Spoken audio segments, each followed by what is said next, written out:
Saving का upgrade version है investment. आपने बहुत बार इन्वेस्टमेंट के बारे में सोचा होगा, लेकिन मंथली खर्चों से छुटकारा मिले तब तो इन्वेस्ट करें। आपने बहुत से लोगों से सुना होगा कि अमीर लोग केवल एक बिजनेस के भरोसे नहीं बैठते, वो मल्टीपल बिजनेस में इन्वेस्ट करते हैं। आज अगर कोई एक एजुकेशन का बिजनेस रन कर रहा है तो साथ ही वो किसी और बिजनेस में भी होगा। अब आपके पास बिजनेस तो है नहीं, तो कहां से इन्वेस्ट करें? इन सब सवालों का जवाब है आपका बैंक। एक कॉमन थिंग सभी मिडिल क्लास में, हम सेविंग अकाउंट खुलवाकर मजे से हर साल मिलने वाले ब्याज का इंतजार करते हैं। मान लीजिए आपके अकाउंट में 4 लाख रुपए। आप उन्हें देख देख कर कितने खुश होते हैं। सोचते हैं कि देखा मेरी अचीवमेंट, आज मेरे पास 4 लाख रुपए। मैं चाहूं तो ये कर लूं, मैं चाहूं तो वो कर लूं। ये सब ख्याली पुलाव कितने सुहाने हैं, है ना? अब आप एक काम कीजिए, अपनी सैलरी का कुछ अमाउंट हर साल एफडी में डालिए। बैंक्स इन पर नॉर्मल सेविंग्स अकाउंट से ज्यादा ब्याज देती है। इसके फायदे ये हैं कि एक तो जो आपके 4 लाख की सेविंग्स थी वो सेव हो गई और सालाना ब्याज में बढ़ोतरी हुई। अब सैलरी अकाउंट में जो बचा उसे देखकर दिल तो दुखेगा, लेकिन फायदा ये होगा कि अब आप थोड़े से रुपयों को लेकर फिजूल खर्ची छोड़ ज्यादा कमाने की सोचेंगे। दिमाग अब आपको बार बार सिग्नल देने लगेगा कि खर्च कम करो और कमाई ज्यादा। आपको एक समझ पैदा करनी होगी कि आप कुछ ना कुछ तो बचाएं, ताकि इन्वेस्टमेंट पर्पस से महीने या साल के अंत में कुछ नया पैसा बनाया जा सके। इस सेविंग इन्वेस्टमेंट की कोई उम्र भी नहीं है। आप चाहें तो आज से ही इस रिसर्च में लगे कि सैलरी से बचा हुआ पैसा कहां इन्वेस्ट करना है। सबसे पहले तो हमें यह जान लेना है कि अमीर बनने के लिए जरूरी नहीं कि आपकी सैलरी बहुत ज्यादा हो या फिर आपका बिजनेस बहुत अच्छा चल रहा हो। आप कम सैलरी और थोड़ी सी बचत करके भी अमीर बनने के सपने को पूरा कर सकते हैं। सबसे पहले ये बहुत जरूरी है कि इन्वेस्टमेंट सही तरीके और सही जगह करें। शुरुआत से छोटी सेविंग करके भी बड़ा अमाउंट इकट्ठा किया जा सकता है। एक एक करके समझते हैं इन्वेस्टमेंट कैसे करें। शुरुआत करें तब इन्वेस्टमेंट के ऑप्शंस पर नजर डालें। हमेशा अपनी जरूरत के मुताबिक ही शुरुआत करें। ऐसा नहीं है कि आप पूरी सैलरी ही इन्वेस्टमेंट में डाल दें। मंथली खर्च, अपनी एज, सैलरी, रिस्क प्रोफाइल और इन्वेस्टमेंट के प्लान जानने समझने के बाद ही इन्वेस्ट करें।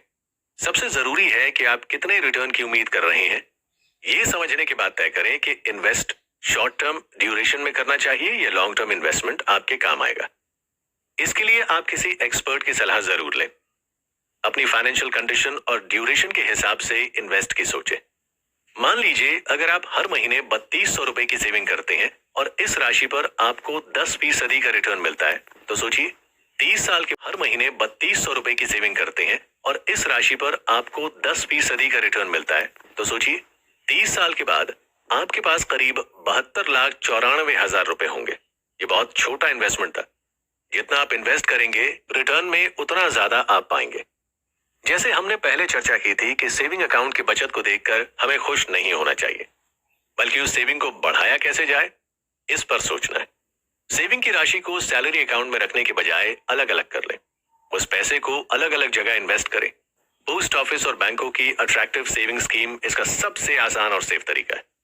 अगर आप रिस्क से नहीं डरते हैं तो stock market, mutual fund, PPF, insurance और एलआईसी जैसे ऑप्शंस आपको अच्छे रिटर्न देंगे। दोस्तों, स्टॉक मार्केट का नाम सुनते ही सर चकराने लगता है, खौफ का माहौल बन जाता है। लेकिन अभिषेक बच्चन की गुरु, बिग बुल और सैफ अली खान की मूवी बाजार देखने में बड़ा मजा आता है। देखना नहीं है, हमें करके भी देखना है। सोचिए ये सब किसी ना किसी रियल लाइफ इंसिडेंट पर बेस्ड है, यानी रिस्क तो लिया है। तो फिर रियल लाइफ में स्टॉक मार्केट नाम आते ही हम घबरा क्यों जाते हैं, अपने कदम पीछे क्यों कर लेते हैं? वैसे तो सच में स्टॉक में इन्वेस्टमेंट में हाई रिस्क भी है तो हाई रिटर्न भी है, लेकिन इन सब चीजों में इन्वेस्ट करने से पहले रिसर्च करें।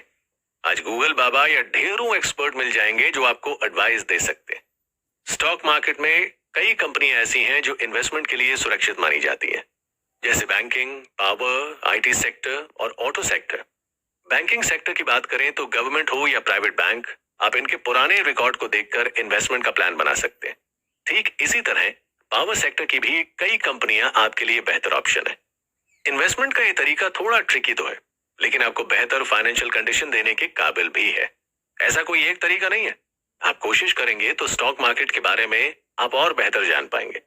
जरूरी नहीं कि आप स्टॉक मार्केट के बारे में पूरी जानकारी रखते हो, लेकिन अगर आपने 70% भी सीख लिया तो आपका काम बन जाएगा।